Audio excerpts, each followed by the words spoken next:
Hi, folks, and welcome to the 10 Pillars of Entrefluential Success. This is the first episode of the whole course, right? The 10 Pillars of Entrefluential Success. And I'm giving you this one for free to give you a taste of what we're offering in this program. It's going to be a 10-week program. And basically, what we're going to do here in this module is we're going to cover pillars one, two, and three.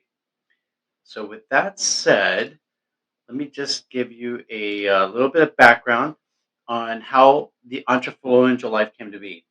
So, my son lives in Boston. He was living in Boston about a year and a half ago, and I wanted to get together with him at least once a week and talk and share some good information with each other and just have a good conversation. And I also, at the same time, was thinking, I should do a podcast. And so I suggested to Sebastian, hey, why don't we start a podcast? That way we can meet once a week. We can do it online and we can talk and hang out with each other. And so we came up with the Entrefluential Life, which is entrepreneurship and influence building. And it was an opportunity for us to talk about physical, mental, and spiritual wellness. And so that's what we did. So that's what we came up with.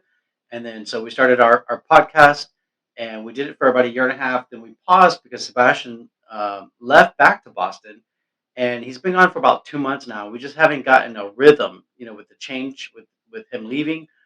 And so I've contemplated starting it back up on my own, but I feel guilty because he's not with me on it. And I really hope that he comes back on and joins me because I really want to get back on to doing it on a routine basis. So we'll see what happens. Hopefully we'll be able to start back up again soon.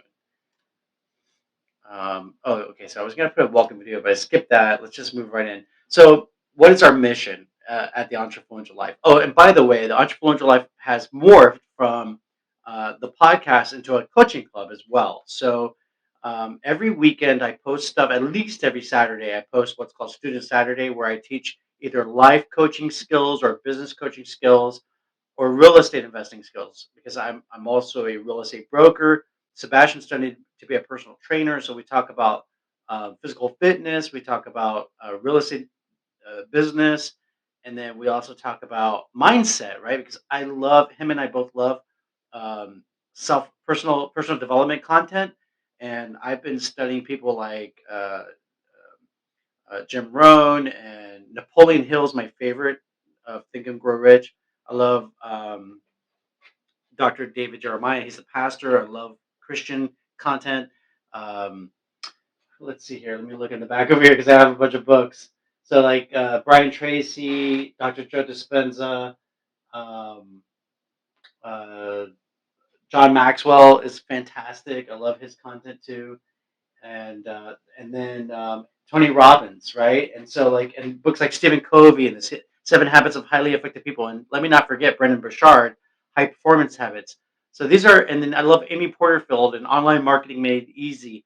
So all of these people are my influences. I've been influenced by this content for. See, I'm 49, and I started learning this when I was in junior high school, around, or yeah, actually preteens, around 12. So like 37 years I've been exposed to this and about that long, almost 4 decades. And I've written stuff on my own, and I really love to share this information with you. I take notes and I share that information with you. So you'll have personal development content, you'll have business coaching skills. Uh, if you have not met me before, this is your first time, you're like popping into my world. I have a doctorate degree in law. Basically, I'm an attorney without a license, bar license. I did pass the bar exam in Florida. I just don't have an active license. That's a long story. Financial issues. But I have a law degree. I have a master's degree in hotel management, which is like an MBA for hoteliers. And then I have a bachelor's degree in computer science and literature and an associate's degree with a concentration in theater because I was an actor at one point. And so anyway, I do have business skills. I was from boots on the ground, not just my master's program, but boots on the ground. I owned an appraisal company for almost 10 years, and we did over $500 million of property evaluations. And and then I own a real estate brokerage business. So I've been an entrepreneur for almost 2 decades. And so I love to share the wisdom that I have accumulated from wearing so many different hats and doing all the things myself and I love entrepreneurship. My parents were entrepreneurs. My mom and dad used to own an import export company when I was growing up. We've managed a hot dog shop that we were running for a family member, and so and then my dad has had multiple different businesses. Like we had a company called Tropical Telephone where we did telephone installations when I was a kid. I was helping him out. So we've done different things. I've been exposed to entrepreneurship in a lot of different areas, a lot of different ways, and so I hope to pass on wisdom that I've accumulated over my lifetime with you through my coaching programs. And so we have the Entrefluential Life is our main coaching program, and then so here's our mission statements. Let me go ahead and read that off the screen for you. We teach aspiring entrepreneurs new Christian lifestyle coaching and business development skills, such as how to build entrefluence in their business life by learning creative communication skills to amplify their message. And we help them build passive income from innovative real estate investment strategies to grow their real estate portfolios to achieve financial freedom. So there's a lot packed in there. So ideally, what we want to focus on is communication skills. We want to help entrepreneurs build influence, and that's really what the 10 pillars of entrepreneurial success is about building influence and earning income from multiple different streams. And then we also talk about things from approaching life and business from a Christian worldview, because that's very important to us. That's how I live my life. I live a God first life, and so that's my tribe. And if you're not a Christian, well, you might. I know that you'll find value if you just want to look at it from the business aspect of what we cover here. But if you are a Christian, then you're going to feel right at home because we do things from a Christian worldview. And so, with that said, let's go ahead and move on to our vision. All right, so here's the vision. By empowering new entrepreneurs with a people before profit servant leadership mindset, creative strategic planning, tactical business skills training, and modern day marketing prowess, the Entrefluencer Academy provides step by step instructions on how to build a business from scratch, how to grow your team for optimal performance, how to amplify your brand message. That's what we're all about. Go out there and amplify your message, baby, by stepping into the role of a modern day influencer, and how to shift from a single business entity to an enterprise system. So, if your objective is to start a business from scratch and then grow it to an enterprise level where you can sell it off, or put people in charge of it, like such as a board of directors, so that you can pull back and have financial freedom, complete financial freedom, then we want to show you how to grow your business to get to that level. That's the end goal for us, for Coleman Tanner Realty. And so, yeah, I'm inviting you on the ride. I'm doing that with my business, and I'm hoping to do that with Sebastian and help him grow his own personal fitness brand, and then eventually let go, pull your assets out of that, and then do whatever you want. Live life. So we talk about investing in real estate because that's a great place to put your cash, so that you have continual cash flow, and it's a great thing to easy to pass on to your heirs or your beneficiaries through trusts that you can set up. And we'll talk about that more later on, but that's farther down the road. But having studied estate planning in law school, that's one of the things that if I do go back and try to get my bar license, that's what I want to specialize in, is estate planning and securities for joint venture investors. And so anyway, but that's further down the road. We'll talk about, and I do want to bring in some special guests who can talk about estate planning down the road. Big picture is we do want to get to the enterprise level, and then pass on the torch to the right people to lead our business into the future, with the right foundation in place. So there's a whole lot that goes into building that foundation to get it right, to get it ready. And so let's start at the very beginning, because that's where we are. We're going to start at the very beginning. We're going to talk about all of the pieces that you need. And I actually have some courses that I guess I can go ahead and talk about it right now. I didn't really intend to, but I have this program that I created a few years back, and it's called Up, and it's supposed to be 5 or 6 different classes. I'm at Up 3 right now, and these are on Udemy. I started off teaching classes for real estate sales and marketing for brand new real estate agents, and I've taught I think over 60,000 students at this point from over 130 countries around the world. But I've pulled back my real estate classes off of there, and I've actually put them on YouTube, so people can access them for free. They're a little bit dated. Most of the content's still valid, but a few things are expired. They're no longer valid, such as Facebook advertising. You can't target specific audiences anymore. They've changed some rules because they felt like it was a violation of some kind of, I don't remember what title, but the, you they made some changes to the Facebook advertising, so you can't be as hyper target like you used to, but everything else is relevant. So I'm putting it up on YouTube. I wish I would have done it 8 years ago. I probably would have had a whole lot more students than just 60,000 in 130 countries. But I'm not complaining. That's a lot. And I'm honored to have been able to teach these people. Anyway, so those classes have come down, but my up courses they start off with up foundations, which is about looking at yourself in the mirror and identifying if you have low self-esteem. How can you fix that low self-esteem? Because self-confidence is very important. It's something that I suffer with personally, and it's not like an on and off switch where you can flip the switch and you're done. You have good self-esteem, self-confidence, and now you're rocking and rolling. It's not like that. I have to have, like, I go through my daily motivations. I listen to positive affirmations, sometimes on audio. Most of the time, I just read my own positive affirmations that I have on my phone.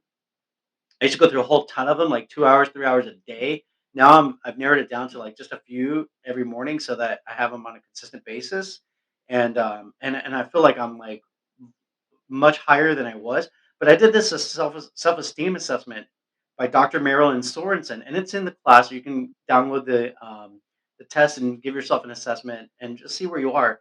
And I was shocked that, like, 80%, something like that, 70 or 80% of our American population suffer from low self-esteem. I'm shocked at the high number, that it's so high that many people suffer from it, but I'm not surprised given all of the toxic content that's out there in the media, and in our mainstream, what do you call it, popular culture, right? I'm not surprised. There's a lot of toxic content out there. Things that children are exposed to, so much things that even adults shouldn't be exposed to, because it's toxic, because it pollutes your mind, and then the habits that people have are polluting their bodies as well. So mind, body, and spirit is connected in there as well. And so anyway, we have to battle that. And so one of the ways to battle that first is to look in the mirror and see where you are.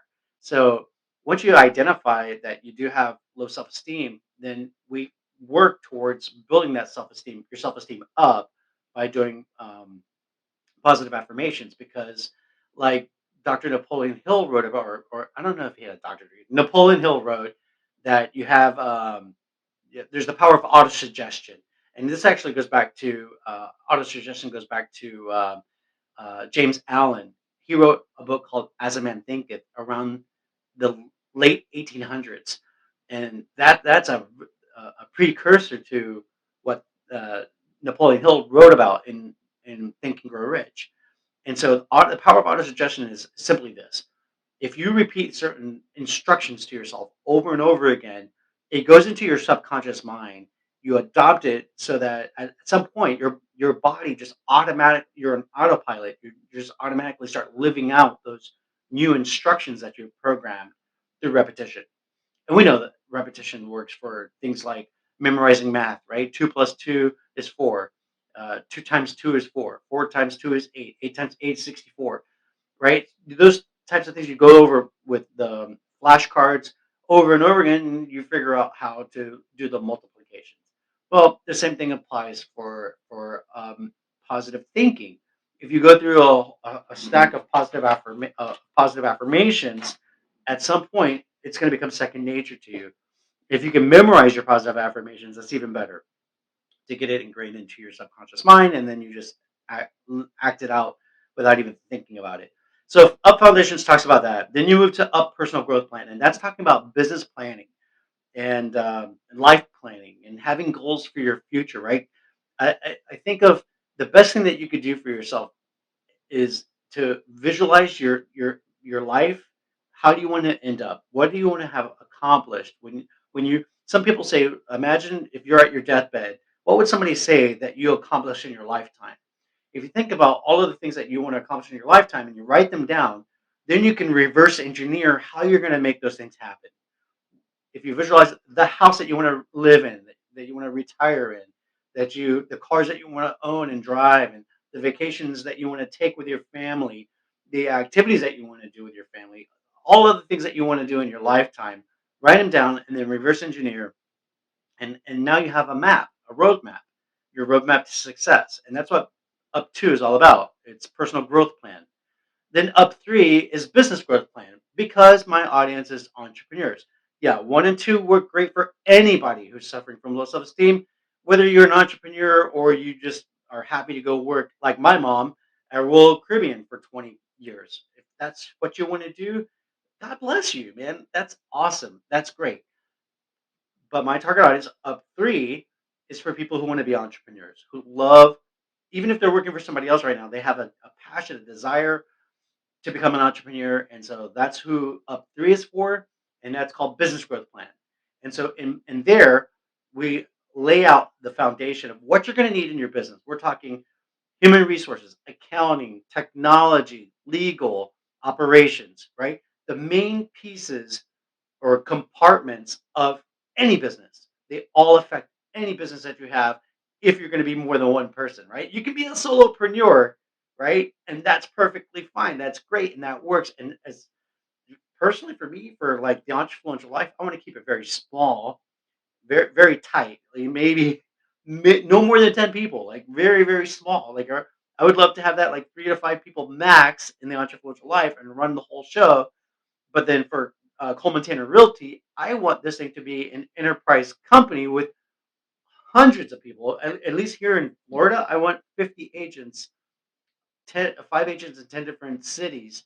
And so like that, then that's just Florida. Then I want to operate in Georgia, Texas, and then sell franchises nationwide. So with so I have 2 different businesses and I want to operate them differently, very, very differently. And so anyway, if however you want to run your business, whether it be as a solopreneur, a small business, or an enterprise level company, if that's your vision, all of that requires all of the components that you find in a in a business growth plan, the 5 compartments. And if you're a solopreneur, you have to wear all the hats. You know that. You have to wear the hat of, well, you're not going to do HR, so you could kind of scratch HR off. Although there are some rules that fall under human resources that apply to everyone. So, like right now, right in front of me on my wall, I have equal opportunity housing. That's a document that I had to print out and put on my wall because it's compulsory. It's a requirement.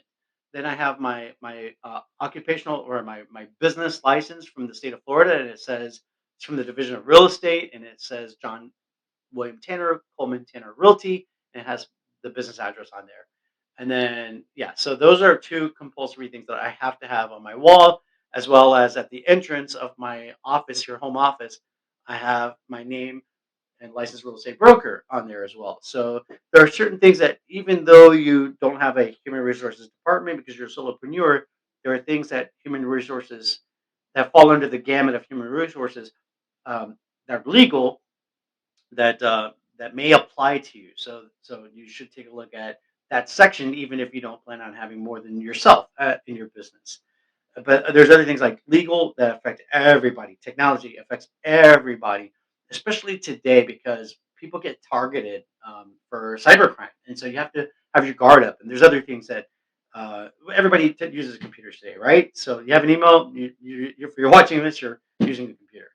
Anyway, so or your cell phone, which is a computer, in your pocket computer today. So amazing. Anyway, so that's up one, two, and three, and you can link to that if you go to johnwtanner.com/courses, you'll have links, access to the links there for those classes if that interests you. But that's outside of the scope of this lesson today, and I'm already at 20 minutes. So let me move forward, okay? Thank you for entertaining me and allowing me to share that information. I think it is valuable that you understand where we're coming from and where we're going. All right. So by the end of this 3-part video series, this is a preview of up I'm sorry, of the 10 pillars of entrepreneurial success. You're going to get pillars one, two, and three in the first one, four, five, and six in the second one, and seven, eight, nine, and 10 in the last one. So just an overview of what you would learn if you take the full courses, which are like 10 weeks long, 10, 12, 14 weeks long. the whole program, the 10 Pillars of Entrefluential Success by the Entrefluencer Academy, the whole program is a year and a half long, right?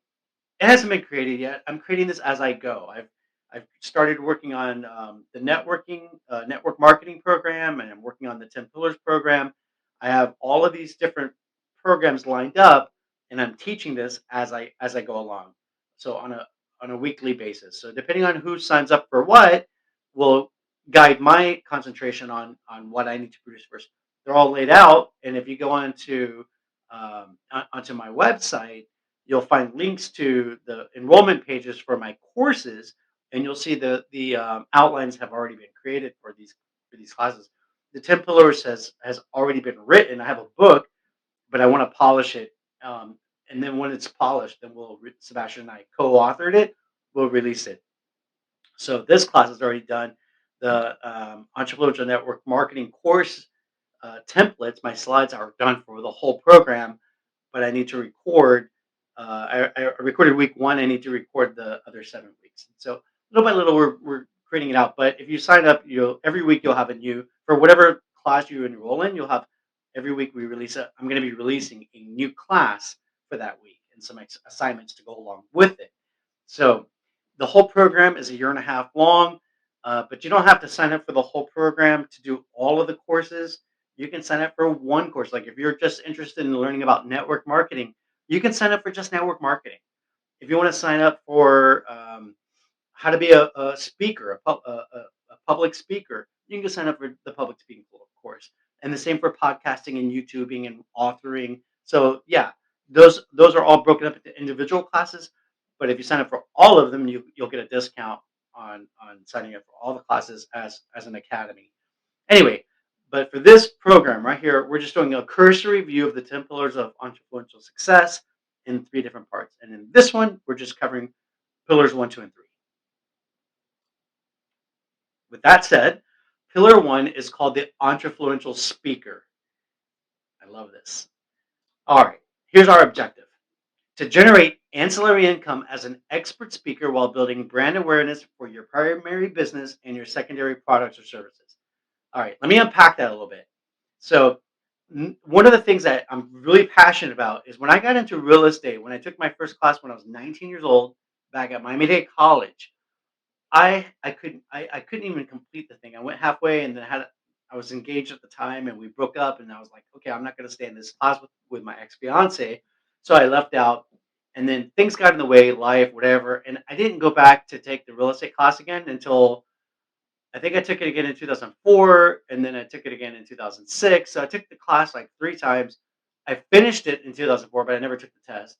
Then I went back and took it again in 2006, finished it, and then took the test and got licensed as a real estate agent in 2006. But I was also working as an appraiser. I had my own company, so I was really busy with that, and I really couldn't focus on sales. But every time I try to get a little bit involved in sales, I get a little bit of action, but not much. And then there's been many times where I would stop and go, stop and go. I'd pay for my MLS account for a year, and then the dues would come up in half a year, and then it would turn off because I couldn't pay the dues. Then they would shut my account off. Then I'd have to wait a year, come back, pay it again, start up again. 6 months later, haven't made a sell. MLS dues are required again, and I don't have the money. Shut it down again. It's like stop and go, stop and go. And then if you look at the statistic of how many agents fell out, it's about 90% over the last few decades. 90% of real estate agents that come in fell out in their first year. And so maybe they make 1 or 2 transactions in their first year and then they're out. And it's because the money is inconsistent. There's no paycheck and it's really hard to get clientele. And there's a lot of competition. So I was listening to a podcast the other day by Joshua Smith, who I absolutely admire his work. Joshua Smith at gsdmode.com. Go check him out. It's really fantastic content. And I've been listening to him for years. And let me tell you, he said in the podcast that right now we're inverted. We're like, I don't remember what the number was, but it was a lot. So like, let's just say that if there's 10 homes on the market for sale, there's 30 agents to sell those 10 homes. In other words, there's like 3 agents fighting for one listing. It's skewed in a bad direction. So like it used to be the opposite where there was like three houses for every one agent that was available to list, but it's not that way. It's the opposite. It's inverted. So yeah, so there's not enough listings to go around. So that means there's going to be agents that don't get clientele. Now, with that said, that's the standard traditional market. That's the market where there are houses for sale on the market and that there are buyers that want to buy those houses.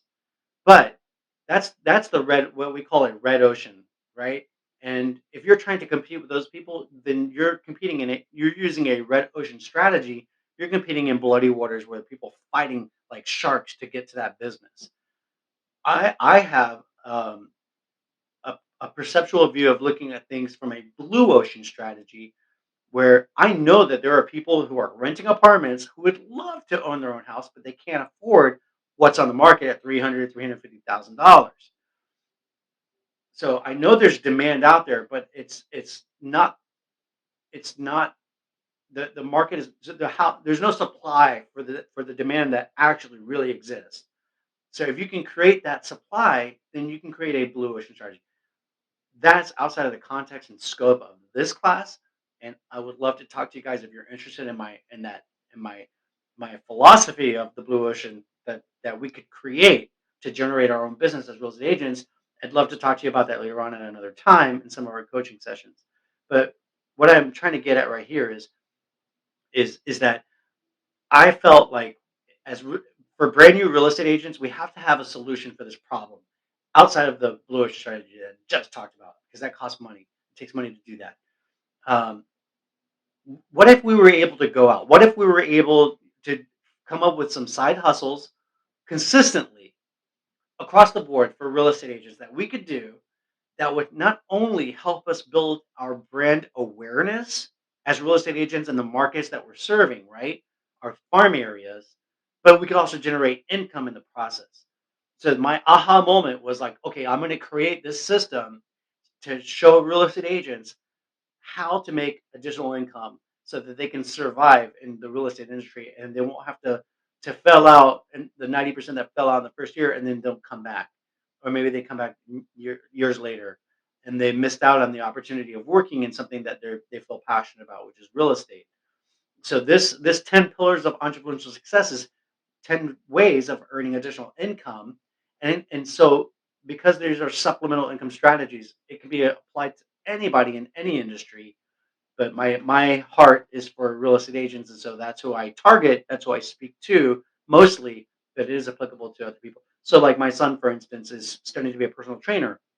Well, to personal trainers like my son, I say learn how to invest in real estate so that you can get some cash flow, some passive income to help you on your down months. Like if you don't have enough clients to serve in personal training, wouldn't it be nice if you had 10 houses that you're renting out and getting cash flow from those 10 properties and you're making $1,000 a month each, where you're making now 10 grand, which is 120K a year, and you can be selective on who you coach as a personal trainer. That would be a nice place to be. So if you could make that as your goal, you can work to achieve it. There's ways of getting there. So now that you have the idea in mind, then you work towards it. And so that's just one way of making additional income. And so we talk about these different strategies in this program. That's why this program came to be. That's what we're trying to do here. And so becoming a expert speaker is going to be one of those ways to A, generate additional income, and B, build brand awareness for whatever your business is, whether it be a real estate agent or a personal trainer or anything else. All right, let's go to the next slide. Okay, what are the best speaking platforms for brand new speakers? You can do lunch and learn presentations. So if you're a real estate agent, you could go and talk to teachers. Okay, you could go to the PTA, Parent Teacher Association, and say, I would like to invite the members of the PTA to a lunch and learn presentation where we can talk to you about first time home buyers. You have parents that are moving into the neighborhood, or they already live in the neighborhood and they're renting apartments, and now they're having children that are enrolling in the elementary school, and now they need to move up because they're getting crowded in their 2 or 3 bedroom apartment. Wouldn't it be nice for them to have a house? Well, a lot of people may not realize that there are programs, financing programs, such as USDA loans that give 100% financing. So all you need to do is come up with your 2% for your about estimated 2% for closing costs. So especially in rural areas or some suburban areas, the USDA loan program would be a great fit. That's just one thing that you can talk about with your audience who are PTA members who are meeting with brand new parents, right? People who live in their communities or just moved into their communities with children who need a home. So a lunch and learn presentation will be great for that audience. Do it yourself seminars. Well, what if you were to target people who are renting apartments in your farm area and invite them to a hotel conference room on a Thursday night at 6 p.m. or 7 p.m. when they're getting off of work to come and spend 2 hours with you and call that a first time home buyer presentation? Okay, I have seen that done. I used to be a bartender at a Holiday Inn in Color Ridge, and this realtor used to come in and he was dressed immaculately in this nice suit. He looked sharp, nice watch, nice car. And he would go into the hotel conference room and do a presentation for first time home buyers. And he won business, lots of business by doing that. He did it every single month. And boy, wouldn't that be nice if you could be doing your own presentations? Now, there's a cost involved with it, but let's look at the cost. So I used to be a manager of a front office manager for a Holiday Inn myself, right? And when I was there, I know that our rate for the conference room was $500. So if you rented out the hotel conference room and you paid $500, well, what if you got one client that bought a house from you for that month from that presentation? You probably, if it's a $300,000 house, you would make let's say $9,000 commission, right? $300,000 times 3% is $9,000 commission. So even if you split half of that with your brokerage and you gave them $4,500, you made $4,500, and it cost you $500. Okay, yeah, you got to pay taxes on that, or whatever. But your operating cost for that was $500 plus food and beverage, right? So you go and you buy they probably sell it at the hotel, the coffee and water package, but then you can probably they'll probably let you come in with Coca-Colas and Sprites and Diet Cokes and provide that, and then have snacks, right, for your people. They're only there for 2 hours, so cookies and I don't know, whatever, like just something to give them to eat while they're in the presentation, right? And so you're $600 all in, 500 for the room, $100 for food and beverage, 600 all in, and you're walking away with $4,500, assuming you're splitting it 50-50 with your broker. Maybe you're getting a 90-10 split like what I offer my agents, and so you're walking away with $8,100 gross income. Wow. Minus your operating expenses, you still got about $7,000. Okay, yeah, you have to pay taxes on that, whatever, but you made 7 grand after expenses for one transaction. What if you did that every single month? So, do it yourself seminars is a great way to be the speaker, the public speaker, have your audience, and be in charge of everything. Okay, let's move on. Okay, webinars. 2020 has made webinars commonplace, right? It's ubiquitous now. Before, people were afraid to do webinars. They're afraid to get on camera, like I'm doing right now. I am still afraid. I feel a little nervous getting on camera still, but I'm doing it anyways because I'm not thinking about myself. Let me tell you, excuse me.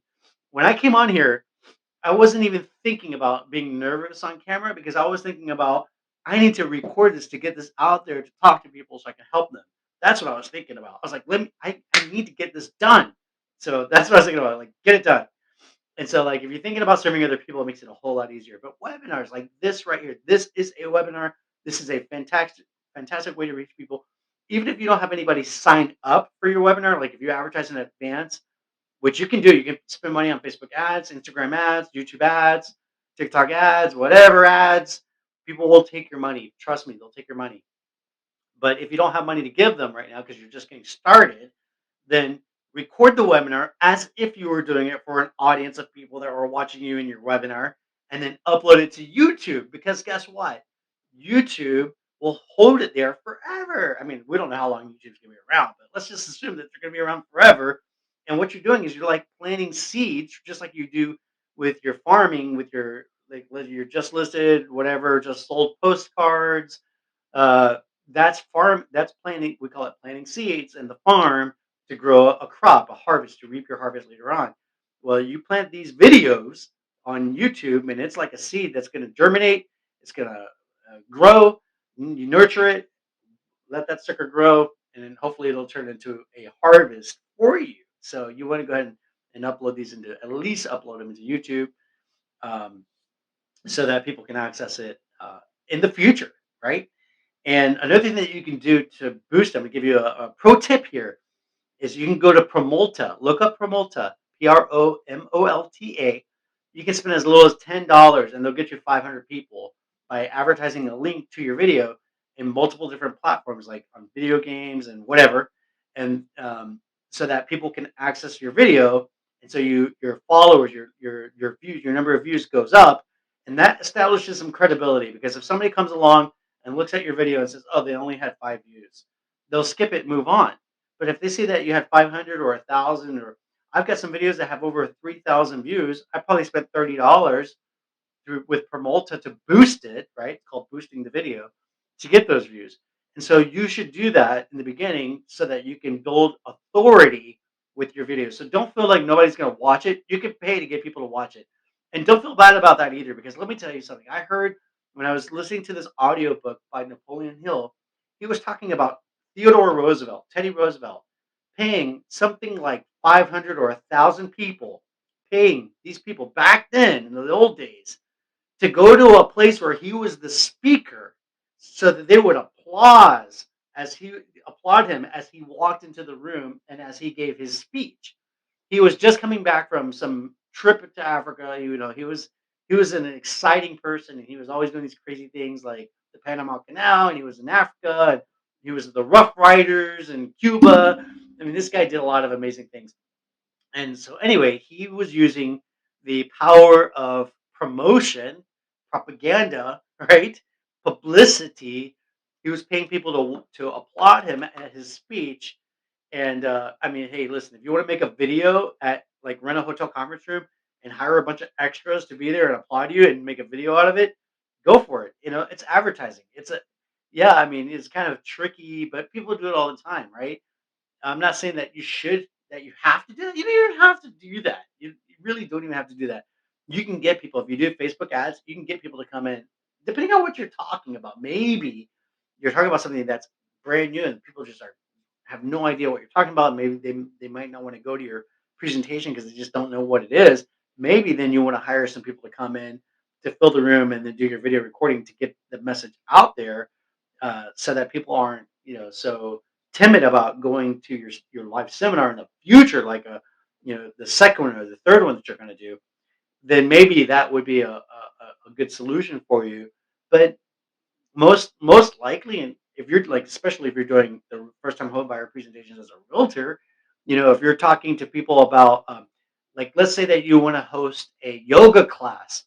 You're going to put on a yoga class and or Pilates class at a hotel conference room, and you're inviting the farm area that you're targeting, a neighborhood. Let's say you pick a neighborhood like where I'm at right now over here. I could pick, let's say, for instance, I could pick Hampton Glen or Deerwood off of Bay Meadows Road. And just in Deerwood alone, there's over 1,000 houses. So if I just targeted Deerwood and said, I'm going to invite all of the residents of Deerwood, I'm going to send everybody an invitation, all 1,000 residences, to see who comes to my yoga or Pilates class at this hotel in the immediate area, and you're at the conference room. If you hit them with enough time, let's say that you do a direct mail campaign a month prior, and then you do a Facebook custom Facebook audience ad for that class, the Pilates class, 2 weeks prior, and then another week prior, and then like 2 days prior, then you probably will fill, like, let's say you're limited to 50 people capacity in that conference room, you'll probably fill it all 50 people, especially if you're giving it away. If you're charging a fee for it, then it depends on what you're charging for that. Like if maybe $25 is reasonable, $50 is reasonable for a workshop like that. I don't know. But what you're doing is you have to get started, and then you grow. You learn and you grow as you go. And after, if you're consistent, consistency is so important. If you consistently show up and do it every single month, then your audience will grow over time, assuming that that's something that they would want to do. And most likely at a country club like Deerwood, you probably have a lot of people that would be interested in doing Pilates, right? Because it's a good exercise, and exercise is important. And we are interested in aesthetics. We want to look good. We want to feel good. Exercise helps you do both of those things. They help you look good and they help you feel good. So targeting a homeowner's subdivision is a great idea if you're in the personal fitness space, right? And something to do with aesthetics. If you're doing anything with food, shelter, or clothing, you're probably got an audience in beauty, aesthetics. Anyway, so webinars is a good way to get your videos out there. If you can advertise it and sell it in advance, then you can fill up your webinars with people there live, which is fantastic. And you can do that more frequently as you build up your email list and your social media following. And once you have a lot of people following you, it'll be easier to fill them up when you go live on Facebook or live on Instagram or live on YouTube, or pre-scheduled with the webinar release. Or you can, like I said, just record it and throw it on YouTube and do it frequently. So you have a lot of different content available for them to look at and get to know you, like you, and trust you. The whole point of that is to build your tribe of followers so that you can sell content to. All right, weekend workshops. So you don't have to just do a 1 day presentation or like a 2 hour presentation, like the first time home buyer presentation for 2 hours. You could do a whole weekend workshop. Depends on what your business is. So for the entrepreneurial life, for instance, if my son and I have talked about doing a weekend workshop where we bring entrepreneurs in who have never written a book, who don't have a podcast, who have never recorded YouTube videos, who don't know how to write social media posts, and we could spend 2 days together and work through all of these things and create a content calendar and show you the how to use the tools that we use, like the microphone and the computer and Canva and so forth, to get you up to speed on your social media marketing, because it's so important to amplify your message. And so a weekend workshop would be a great thing for us to do for our audience.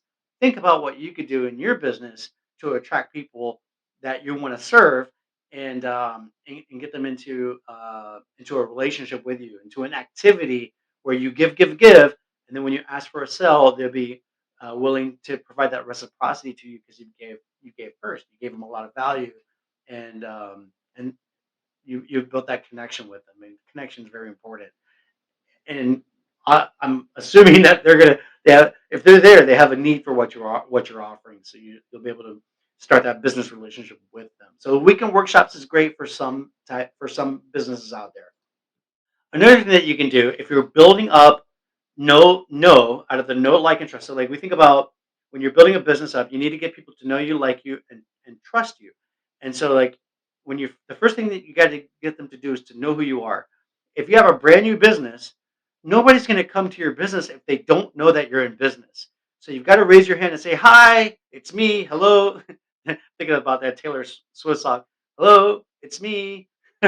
So like they got to know who you are. They got to know that you exist. And so one way for you to get exposure is you could set up a booth at an arts and crafts festival or at a farmer's market, and at your booth you could have giveaways. So like and brochures that talk about what you do. So the giveaways could be a gift bag with some trinkets inside of it that's applicable to your business, that would be useful for people. I'm thinking like if I go do this, which I would love to do, I haven't done it yet. I would love to go to these festivals and set up a booth and give away a wine key with my company brand on it, Coleman Tanner Realty. Maybe give away a cutting board with the brand on it.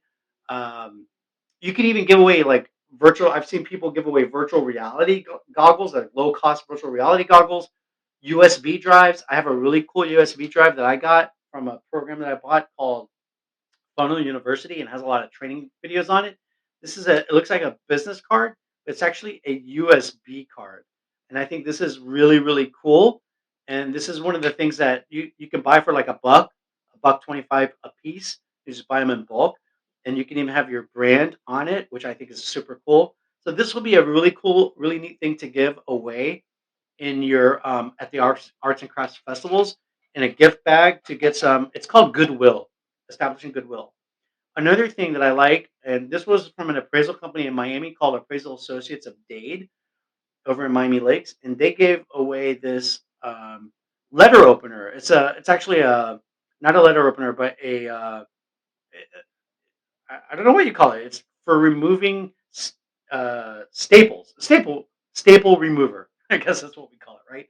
A staple remover. I love this thing. I love it. I use it. Pull staples out. If I staple something and I'm like, no, I don't want that there. This comes in super handy, and this would be a great thing to brand and then throw into your gift bag as well. Other little things is like little magnets for people for their refrigerator, where I'm always like putting something up on the fridge. I have to remind myself to do so. A little notepad reminder with a magnet on it that could go in the fridge is a great idea. The football calendars, I've given away a lot of football calendars for Coleman Tanner Realty. You could do the same thing as well. Those are great little trinkets that you can give away at these events, and it's probably really low cost. Another thing that I thought about was a fall festival. I don't have it here on the slide, but a fall festival at a school is a great place to establish credibility, especially for real estate agents. Go to a fall festival at an elementary school in your farm area, set up a booth, and give away things. If they let you, give away cupcakes and cookies and candy for Halloween. Those are the kind of things that people really appreciate. And if you can win the kids, you win the parents. So they say. All right, here's a few other platforms that you can go and start building up your experience as a speaker, as a public speaker. And the more events that you do, like some people, they say that I read somewhere that like you have to do 100 free speaking events before you'll start getting paid as a speaker. And there are associations that will pay you $5,000, $10,000 to be a keynote speaker or one of the main primary speakers at their events. So as you build your credibility, as you build your notoriety as a great speaker, then people will invite you in and pay you to go to their events. But in the beginning, it's always great to have a platform to stand on and speak. If you're talking to your target audience, whether it be your primary target audience or your secondary target audience, if they have a need for what you offer, then even speaking for free is great because you can make sales from the stage. But we'll talk about that a little bit later. Right now, we're just talking about the platforms. So the next platform that I have for you here is civic clubs. So you can go to the Lions Club, the Rotary Club, whatever club. You can go become a member and start speaking to the people there in the club.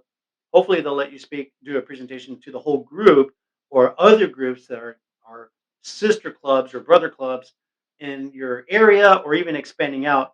Let's say that you're a member of the Jacksonville Rotary Club. And then because of your membership there, you make connections with people at a regional event, and you become friends with or acquaintances of the people who are in charge of the Rotary Club in Miami and in Tampa and Orlando. Well, what if you're able to go because you're a member of Jacksonville? You're able to go and speak at the Tampa Rotary Club and the Miami Rotary Club. Now you're expanding your brand out through the whole state of Florida. And if somebody's making a shift, like let's say that you're a realtor in Jacksonville and you go do a speech at the Tampa Rotary Club, well, somebody at that event may know somebody who's looking to move to Jacksonville because they got a job transfer and so they need a real estate agent in Jacksonville. Well, you could probably find somebody in Tampa that could help them sell their house, and you could earn a referral fee from that, get paid once. And then when these people come to Jacksonville, you help them buy their house here in Jacksonville, and you get paid twice. So there's two transactions out of that from having been a member of your local Rotary Club in Jacksonville and then connecting with people outside of your immediate area. So that's a great thing to think about and get your footprint established as a speaker, and also to make connections. Which those the best way for people to earn business is through word of mouth. It's through referrals, and so people they're not going to refer you if they don't know who you are. So you got to get out there. There's a saying, I think it was from Zig Ziglar, which another person who I listened to much to his audio cassettes when I was young. Loved his content. Zig Ziglar. I got to go back and revisit some of those things that I listened to from him and other speakers. But he said, I think it was him that said, you got to circulate to percolate. Okay, another thing that you could do is you could either go and be a guest speaker at somebody else's mastermind retreat, or you could host your own mastermind retreat. And that's another thing that Sebastian and I were talking about is hosting a mastermind retreat, a weekend getaway. It's a vacation, small group, just no more than 10 people. We go on a vacation together, and then during that vacation with our families, we break apart and spend a few hours during that weekend masterminding on strategies for joint venture partnerships and looking at what's trending and what's coming in the near future so that you can innovate and have a competitive advantage. So, mastermind retreats are fantastic. If you cannot be a guest at somebody else's mastermind retreat yet, because you haven't got that notoriety yet, then go ahead and host your own mastermind retreat. Get together with some people and facilitate, right? Coordinate a mastermind retreat so that you guys can start doing joint venture deals together. So that's and have fun at the same time. All right. Then the next one, which is a lot of people are, this may come to mind immediately. Maybe you didn't think about it at all, but one of the common places that you can make connections is at trade shows and expos. And so, whether it be in your primary industry or something that's connected to your industry, it may not even be connected at all. You could set up a booth, a vendor booth, or kiosk out one of these trade shows or expos to get your name out there, to get exposure for your brand, for your company, and to meet people who are in the industry as well that either could be B2B sales for you or referrals because you establish connection with them because you have the passion of the same thing. Like imagine if you go like you let's imagine if you love wine and you go to a wine expo.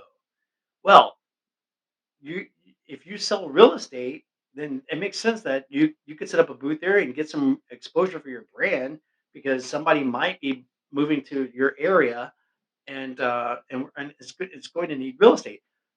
Preferably if you're going to set up a booth at a wine expo, you would ideally have a real estate office in that area to serve the people that are there in that neighborhood, in that city, right? So I'm going to a wine expo in Miami, then I'm meeting people who are probably looking to buy a house in Miami. So I better have a real estate office in Miami. I'm not going to go and pitch my real estate office in New York at a wine expo in Miami. But I will go to a wine expo because I love wine and I'll meet people there and I'll network and I'll pass my business card around because I can always get referrals, right? You can always get referrals. It's like the 6 degrees of separation. Think about that. So trade shows and expos, even if you're not a vendor, even if you don't have a booth, you don't have a kiosk, just go to a trade show that about either your industry or something that you're passionate about, like wine, and meet people and pass out your business card. Right? You've got to build your sphere of influence, and that's a great place because there's so many people, and together it's a great place to meet people rapidly in a very short period of time. Okay, summits and conferences, the same thing like the trade shows. You have summits and conferences that you can attend, meet people, network, pass out your business card, maybe possibly set up a vendor booth if it makes sense to get your brand out there. Now, if you can become a guest speaker at the summit or the conference that you're attending, the annual conference, annual summit, whatever it is, fantastic. But if you're not at that level yet, you're that's your end goal. You got to make connections with people. Hopefully, you can meet whoever the presenter is, whoever the promoter of the summit is, and tell them who you are, what you do, what you have to bring to the table. If you're talking to a group of people who are teaching yoga, maybe you have, I don't know, something like this brand new yoga mat that's so fantastic, and you want to talk about how you're utilizing that mat in your yoga practice. I'm just making this up because I've never done yoga, but I think it's cool. I think it's cool that people do it. I'm just saying, like, there might be something that you could talk to them about and say, "Hey, this is what we're doing in my yoga studio, and I would love to talk to the audience about it if that makes sense. And look, if you guys don't have the budget to pay me, I'm willing to do it. Just let me talk about this yoga mat that I've come up with, and pitch it during the presentation if that's okay. I just want to put a picture of it up on my slide deck and show it to them. And if they want to make orders, they can click on the QR code. and go forward from there. So they might be willing to, and especially if you say, hey, listen, by the way, anybody who buys my yoga mat, I will pay you 50% commission for this event. And they might say, come on board. We're happy to have you as a speaker. I can only give you the lunch session, but will you take it? Okay, let's go. So look for opportunities like that.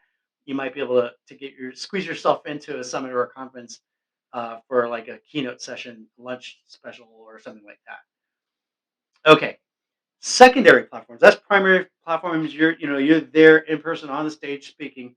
Secondary platforms are what a little bit what we've already talked about, the webinars, which become YouTube videos, podcasting. So like one platform for me to grow my sphere was the Entrefluential Live podcast. What I haven't gotten to yet is a podcast tour, and I mean two things by podcast tours. Part A of a podcast tour is you are a guest on other people's podcasts. You're doing a podcast tour where you show up in other people's podcasts and you talk about your show, you talk about whatever your business is, and expose your business to people, to their audience through your podcast tour. The other thing is what Sebastian and I talked about doing. We actually created a schedule, but that fell off. We'll see if it comes back. Is we wanted to go on tour and hit one major city in every state and do a live podcast for our audience in each of those locations. Now that may still happen. I would love to see that happen. So that's a second form of a podcast tour that you could do if you're the host of a podcast. So again, all of this is all about getting exposure and widening your sphere of influence. And you're borrowing the audience from the other people who host those podcasts so that you can bring some people into your podcast too. Because maybe they're like me, they don't just listen to one podcast, maybe they listen to three or four or five, like Brendan Burchard and Amy Porterfield and whoever else it is out there that I love Achieve Your Goals podcast by Hal Allrod. So there's three examples. Oh, and I listened to GSD Mode by Joshua Smith. That's four different podcasts that I listen to, right? A couple of them are motivational, a couple of them are marketing. Oh, marketing. They all talk about marketing. And anyway, so just like I have four different podcasts that I like to listen to, they're my go-tos. And every now and then I experiment with other people's podcasts, just experiment here and there because I stick to what works for me. That's how I am. But what I'm saying is that there's probably a lot of people out there that will, hey, you know what? They'll say, you know what? Let me listen to John's podcast. He looks like a cool person. I like what he's saying, and they might start listening to the Entrefluential Life. So people are willing to share their audiences with you, uh, and and and you can reciprocate and bring them onto your podcast and give them your audience as well. So there's like this like cross cross breeding, cross connection, cross mingling of your audiences. And imagine if you just did that in just one city, one podcast host per city throughout the United States, right? Wow, you're talking at least 1,000 major cities throughout the United States, 1,000 podcasts, and let's just say that each of those podcasts reach 1,000, or let's just say let's say they reach 10 people. You've got 10,000 new people to get exposed to who you are and what you do. 10,000 viewers, audio or listeners, is a huge number at no cost. This is just you showing up and offering value to people. So podcasting is a great way to build your brand. There's blogging. So if you're into writing like I am, I blog. I just posted two blogs this morning, and I have a whole bunch of content written out already for every week. I have a new post written out for one of my blogs for the next 6 months, and I just did that in the last couple of days. Let me tell you something. ChatGPT is a game changer. If you know what you're doing, you can manipulate that sucker, which I love ChatGPT. I actually think it when it writes me posts. Like I don't know if that has artificial emotional intelligence attached to it, but it says you're welcome. You're very welcome, and I love that. So I say thank you to it because it gives me good content. You can just utilize your resources and exponentially grow your reach if you use your technology in the right way. AI is a major game changer. You can see how excited I am about it because I used to have to do all my blogging manually since 2012 2012, I think is when I first started my blog, johnwtanner.com, and man, this is just radically changing, like fire, changing my writing abilities now. So it's just insane. Anyway, so blogging helps you get more reach, grow your audience. I had almost 1,000. I think I lost it a little bit. I'm like 800 people on my main blog, and I'm a few hundred in the other ones. So then you have social media posts. So like Instagram, if you started on Instagram or Facebook or LinkedIn, you can build up your audience with those platforms as well. Then you also have some in-person groups that you can make connections with, like Meetup, Alignable, and Eventbrite. So those are some areas of meetup groups, in-person meetup groups, like mastermind networks, networking events that you could explore to get your business exposed as well. And then the last thing I have here is online networking events. And online networking events are events that are promoted by people where they bring in speakers. Everybody gets an opportunity to speak. It's a networking event online. So everybody has an opportunity to present their business, what they do. If they're a host, if they're looking for guests, they can talk about that. And I'll give you examples through this series of online networking events. Like Entrepreneurs Rocket Fuel comes to mind. That's one of the places that you can advertise your event. And so, anyway, all right, let's go ahead and move on to the next slide. All right, so with that said, now I want to give you just a preview of the course, the Entrefluential Speaker. This course is designed to empower new real estate agents and entrepreneurs with the skills and knowledge needed to leverage speaking engagements as a source of supplemental income. You'll learn how to effectively communicate, market yourself as a speaker, and capitalize on your real estate expertise to secure your speaking opportunities.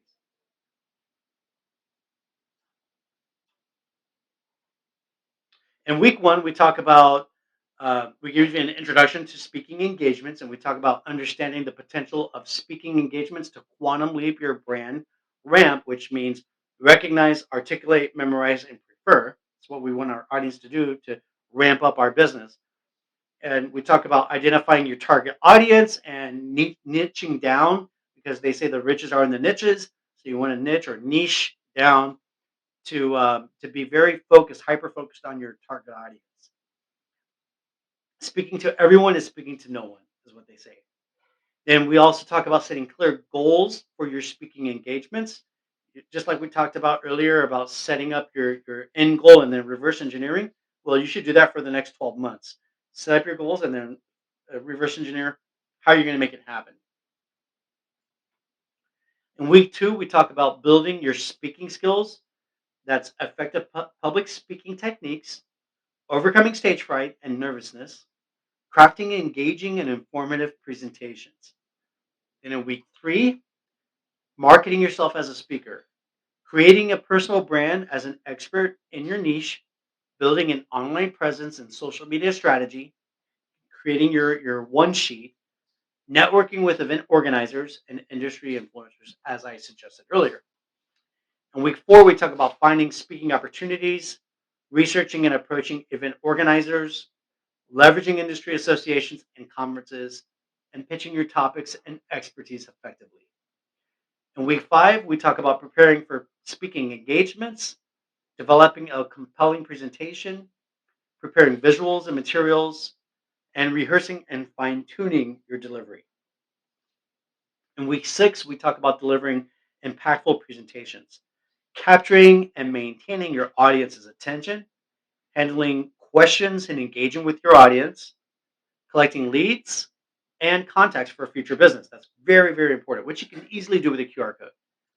In week seven, we talk about monetizing your speaking engagements, negotiating your speaking fees and contracts, selling your primary products and services during the presentation, whether it be on stage or in the back of the room, and then also building long-term income streams by repurposing those speeches into evergreen funnels that you can advertise on YouTube and link to your main website.